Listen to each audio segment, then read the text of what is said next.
Hello दोस्तों। आज से हमारी जर्नी स्टार्ट हो गई है। डे 1 है ज़ोमैटो पे अपने क्लाउड किचन को लेकर आने का।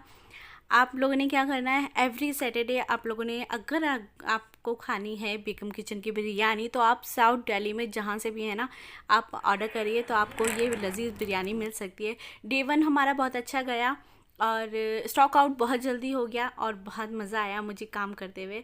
तो एवरी सैटरडे आपको अगर किसी को चखनी है हमारी बिरयानी तो ज़रूर आइए बेगम किचन पे। Bye bye.